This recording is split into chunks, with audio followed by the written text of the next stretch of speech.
Hello friends. तो अभी Trump tariff के बारे में आपने सुना होगा, तो हमने ये थोड़ा सा माइंड में बनाया है। हम देखेंगे, सबसे पहले देखेंगे कि इस पे क्या इकोनॉमिक इम्पैक्ट होगा इंडिया पे। तो आप देखोगे कि जो एनालिस्ट हैं वो कह रहे हैं कि इंडिया का 1% जीडीपी रिडक्शन हो सकता है, which is a very huge impact.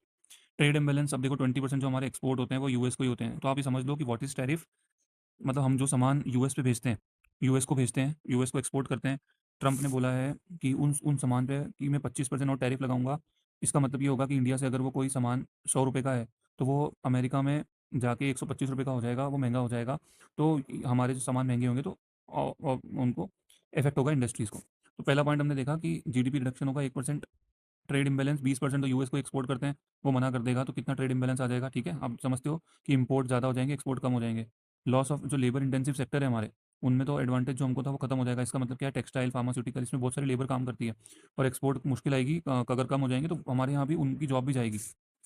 फिर ये राइटर जो ये बोल रहा है कि देखो अभी स्मार्टफोन के जो एक्सपोर्ट्स होंगे वो भी इफेक्ट होंगे। क्यों? क्योंकि टैरिफ बढ़ेगा, फिर भारत जो उनको पीएलआई स्कीम है, इंसेंटिव स्कीम देती है, वो भी फिर यूज मतलब बनाने के लिए उनको स्कीम जो दे रखी है, तो स्मार्टफोन की प्रोडक्शन इफेक्ट होगी। क्यों? क्योंकि डिमांड कम हो जाएगी।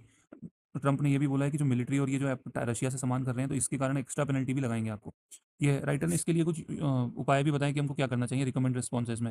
तो राइटर ने बोला है कि मार्केट को थोड़ा डाइवर्सिफाई करो, दूसरे ऑप्शंस भी देखो। दूसरा ये बोला है कि डोमेस्टिक कॉम्पिटिटिवनेस बढ़ाओ। देखो आप ये ध्यान रखना कि जब हमारे यहाँ कुछ ऐसी वॉर हुई थी, डोकलाम वॉर इशू हुआ था, हमने बोला था चाइना के सामान को बाइकआउट करेंगे। लेकिन हमारी नीड ही इतनी थी, हमारी उन पर डिपेंडेंसी इतनी थी कि हम उसको बॉयकॉट कर ही नहीं पाए।